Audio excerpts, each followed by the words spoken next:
Hello and welcome to another vlog. Last week I debunked some common coronavirus myths. This week I'd like to talk a little bit about how my family and I are dealing with the pandemic and what's happening here in Nova Scotia and across Canada. Now, for starters, my family and I are following all of the recommendations. We're washing our hands frequently, we're trying not to touch our faces, we're coughing into tissues, we're disinfecting everything, and of course we're also practicing social distancing. Now, my parents and I are all self-isolating. I probably won't be leaving the house for the next few months for my own safety because I am one of the people at risk because of my muscular dystrophy. So I do need to be careful. My parents, however, are making occasional trips to town to run errands as needed, but only if it's required.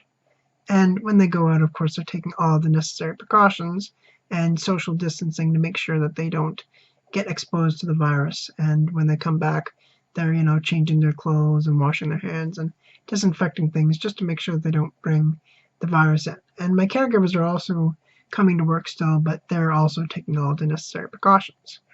So that's kind of what we're doing here in our house.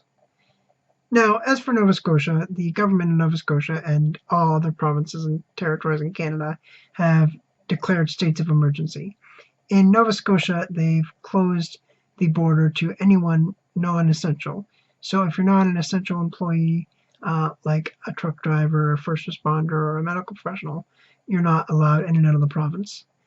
Anyone who has entered the province, who has traveled outside the province, has to do a mandatory 14-day self-quarantine. They're asking everyone to self-isolate as much as possible. They've closed down all of the schools and daycares. They've banned any gatherings of more than 5 people, and they've implemented a lot of other policies to try and flatten the curve and put an end to this crisis. And like I said, most provinces and territories are doing very similar things. They've also ramped up testing for the virus. They're still only testing people who are showing symptoms, but the list of symptoms that they are looking for has slowly and gradually gotten longer and longer. And they're asking people who think that they might have the virus not to go to the emergency room, but instead to call their public health line and talk to one of the medical professionals there, tell them what your symptoms are, and then they'll let you know whether or not you should get tested, tell you where you need to go to get tested, and call ahead and let the facility know that you're coming so that they can prepare. And then once they take your swab, that will be sent to one of the 4 hospitals in Nova Scotia that are processing the tests, and you should get your results in a couple of days. They're trying to, decrease the amount of time it takes, and they have some, but, there is still a limited number of tests and employees and resources, so, it's been a little difficult. And right now, Nova Scotia has about 73 cases confirmed, right? And Canada has also implemented some policies. They have also closed down the border with the United States, and again are only allowing essential employees in and out, and anyone who has traveled outside of the country has to do a mandatory 14-day quarantine. And of course, they are also asking everyone to stay in their homes and self-isolate and social distance as much as possible.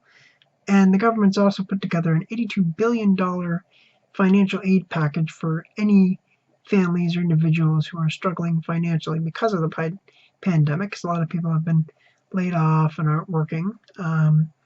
Right? They've, deferred the student loan payments and mortgage payments to kind of make things easier. A lot of utility companies have lowered their rates. A lot of landlords have either lowered their rental rates or are no longer asking for rent. Of course, they still need to, pay for their living costs, but, at least they're accommodating some of them. And a lot of businesses are increasing people's wages for the individuals who need to work during this crisis. Hopefully that will last after the pandemic is over, but we'll see how that plays out. And the country really is coming together to try and flatten the curve and put an end to this thing. So that is good to see. And, I think we will get through it. We definitely will, but it's going to be a marathon, not a sprint. Best case scenario, the quarantine will end come the summer. That's how it's looking right now, but it could be a lot longer than that. Obviously we have to make sacrifices, all of us, and that's certainly not fun. It's not a fun experience to not be able to socialize with people. But like I said in last week's vlog, it's not just about you, it's about everyone around you, and especially taking care of those vulnerable people. Because this only works if everyone works together, because it only takes one person to spread this virus and make this pandemic worse. Right? So please follow the rules, because, it really is important. And I want to take this time to thank all the medical professionals and first responders and government officials and frontline employees and everyone else who's working around the clock to help with this crisis and putting their lives at risk to help the rest of us. You're doing a great job, and we couldn't do this without you. So you might be wondering how I myself am handling this whole situation. And I'd be lying if I said that I wasn't anxious. From my previous vlogs, you know that I'm someone who deals with anxieties on a regular basis. And of course, my anxieties have gotten a lot worse under the circumstances.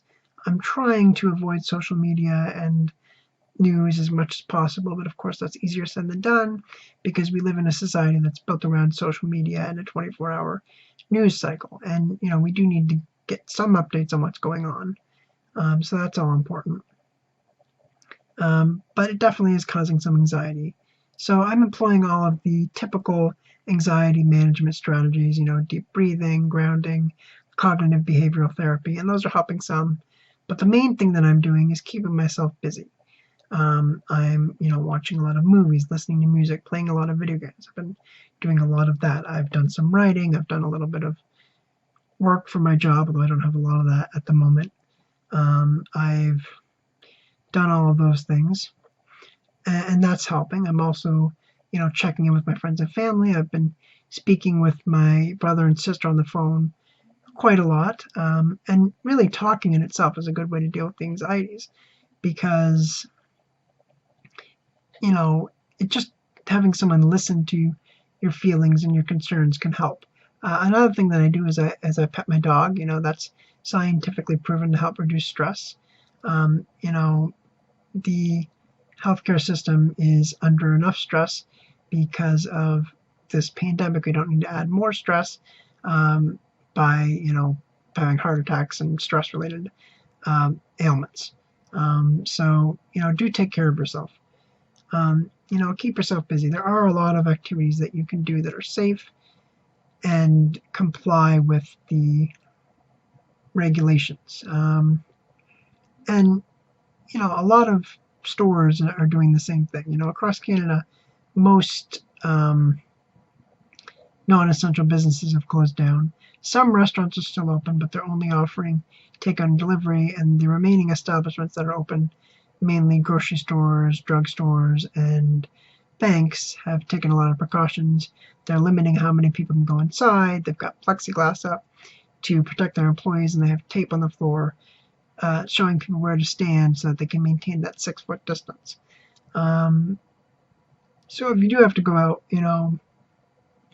your chances of contracting it here in Nova Scotia are quite low because they're taking those precautions. And, there's a good chance that all essential businesses will shut down in the future, as we're seeing happening in other parts of the world. And the government's even working with a lot of manufacturers to help them retool so that they can start building medical supplies that are needed, like, ventilators, hand sanitizer, masks, things like that, that will be required to help deal with this pandemic, especially for the medical professionals, so that we can help stave off the impending burden on our healthcare system, right? But like I said, this only works if everyone works together, because it only takes one person to spread the virus. So, stay at home, social distance, and, only participate in activities that are safe to do in quarantine. Anyway, that's really all I wanted to talk about today. If you enjoyed today's vlog and you want to see more videos like this one, then please like, comment, and subscribe. And if you want to help me make more videos like this one, then please support me on Patreon. Anyway, thanks for watching, and see you in a couple of weeks.